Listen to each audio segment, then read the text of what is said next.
akibatnya banyak sekali zona-zona yang mudah sekali ditembus seperti itu. Sampai pada akhirnya muncullah teknik SND price action. SND price action menyempurnakan teknik daripada SND konvensional. SND price action luas sekali jangkauannya, teman-teman. Nah, SND price action kemudian muncullah banyak-banyak istilah, kemudian ada fast approach reaction. Ya. Nah, sekarang pertanyaannya adalah apa yang disebut sebagai PAR? Oke, PAR. PAR ini, PAR. P singkatannya adalah past. Oke, berarti di masa lalu. E adalah approach, berarti adalah perjalanan harga. Gitu ya. Jadi kita sedang melihat tingkah laku harga. Ya, teman-teman baca di e-book SND Mastery saya sudah jelasin tentang price behavior. Jadi kita sedang mempelajari bagaimana tingkah laku dari harga. Nah, salah satunya adalah kita sedang mengamati tingkah laku harganya menggunakan istilah dengan fast approach reaction. Jadi, ketika kita mempelajari PAR ini, maka sebenarnya kita sedang membaca atau sedang mengamati bagaimana price behavior, ya, tingkah laku harga. Lanjut kemudian R. R ini adalah reaction atau reaksi harga, teman-teman. Ya. Reaksi harga seperti apa? Ya. Nah, mengapa harus menjadi 3 bagian dari fast approach reaction? Nah, seperti apa ilustrasi dari fast approach reaction ini? Nah, teman-teman bisa lihat di gambar yang Anda lihat di sini. Ya. Kalau kita perhatikan dari ilustrasi yang saya tampilkan di posisi ini, maka teman-teman bisa melihat ada 3 warna yang berbeda, di mana bagian sebelah kiri ini adalah masa lalu atau past, yang tengah ini adalah approach, sedangkan yang bagian sebelah kanan adalah reaksi. Ini seperti sebuah puzzle. Ya, ini seperti sebuah puzzle. Yang ini juga tidak kita bisa dapatkan pada saat kita menggunakan teknik SND konvensional. Kalau Anda menggunakan teknik SND konvensional, maka biasanya kita akan fokus kepada kejadian di masa lalu saja. Jadi kalau Anda melihat ada zona seperti ini, ada zona drop, base drop, dan seperti ini, maka kita hanya perlu tahu bagaimana cara kita marking di zona masa lalu, dan kita tidak peduli bagaimana perjalanan harga menuju ke level tersebut. Itu yang pertama.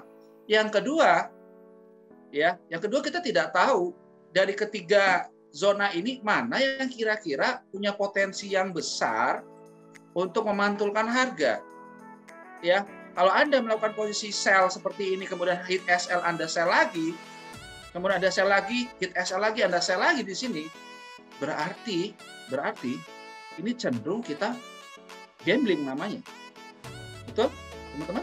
Kita cenderung akan gambling karena kita tidak bisa memperkirakan di level mana harga kemungkinan secara high probability akan mantul, gitu ya. Dan disinilah fungsi daripada fast approach reaction itu. Oke, ini adalah base. Kita sebut sebagai apa di sini, teman-teman? Kita sebut sebagai flag. Ya, kita sebut ini sebagai flag. Kemudian teman-teman lihat di sini ketika ini di end gap, ada base nggak di sini, teman-teman? Ada base nggak? Ada ya?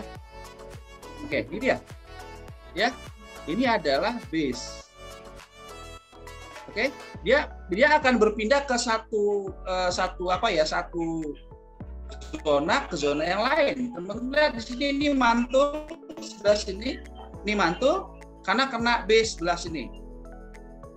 Oke, sebelah sini. Kemudian Anda lihat kalau kita tarik sebelah sini ada left shoulder, Anda bisa tarik ini sebagai left shoulder.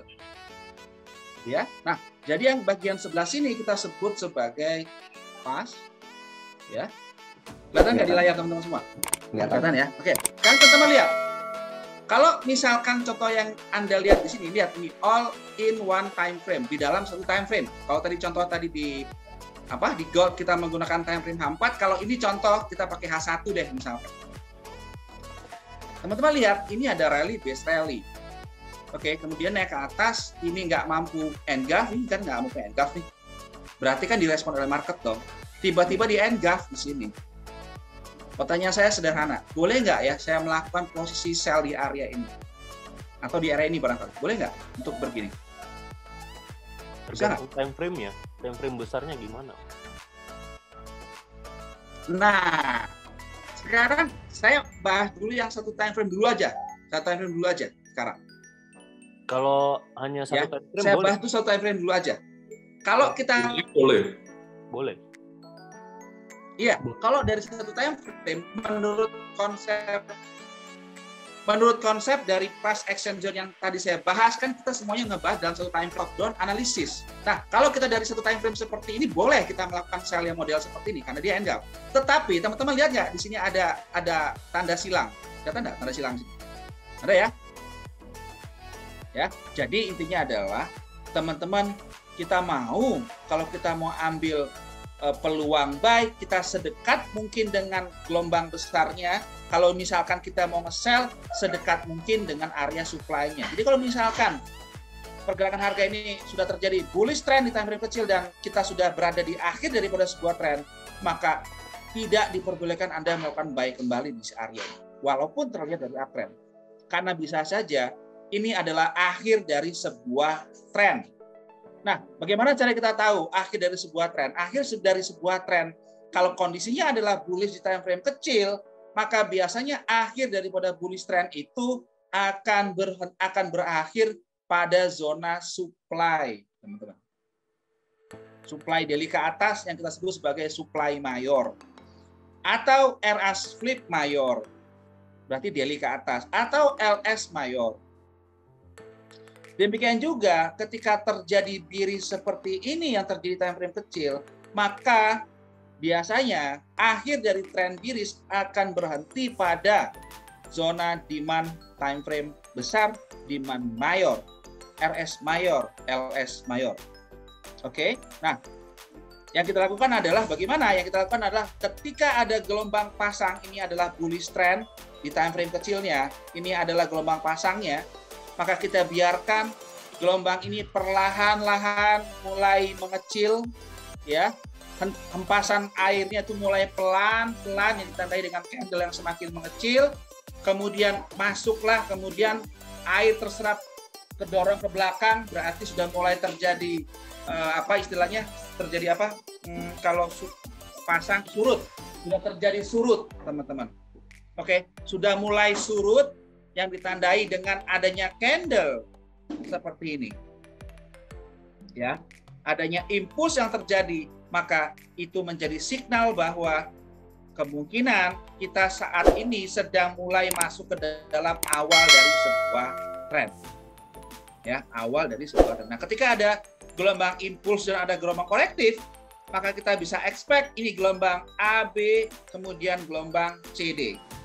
Ya, jadi kita akan bisa berekspektasi bahwa kemungkinan yang terjadi adalah gelombang A, B, C, D.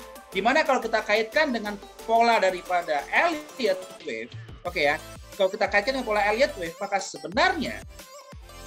sebenarnya sebelah sini adalah area demand daily biasanya, oke, ini demand daily, sedangkan yang ini adalah supply daily, biasanya kan begitu. Ya, dari pengalaman saya juga menggunakan time supply demand dan saya coba kombinasi dengan Elliott Wave, biasanya dia akan mantul di supply mayor atau demand mayor. Nah, gelombang 1, 2, 3, 4, 5 ini akan berhenti di sini stop. Maka kalau udah begini, hindari sebisa mungkin tentang posisi buy di area itu. Maka kita tunggulah pola daripada gelombang ini, gelombang impulsnya terjadi. Ya, gelombang impuls terjadi, maka kita bisa start untuk melakukan sell di area ini. Kita tidak melakukan sell di sini, teman-teman, ingat ya. Kita tidak boleh melakukan sell di area ini karena kalau Anda langsung sell di sini, Anda counter trend. Ini bukan trader buat trader pemula. Tapi kalau Anda seorang trader yang memang udah lama menggunakan teknik ini, Anda masih boleh melakukan sell di sini. Karena Anda tahu di mana terjadinya market turning point. Apa market turning point? Market turning point adalah sebuah level di mana terjadinya pembalikan arah dari bullish menjadi bearish. Ya, dari bullish menjadi bearish. Kita bisa dapat benar-benar di level-level tersebut gitu. Nanti saya akan jelaskan bagaimana kita bisa mendapatkan market turning point di sebelah sini.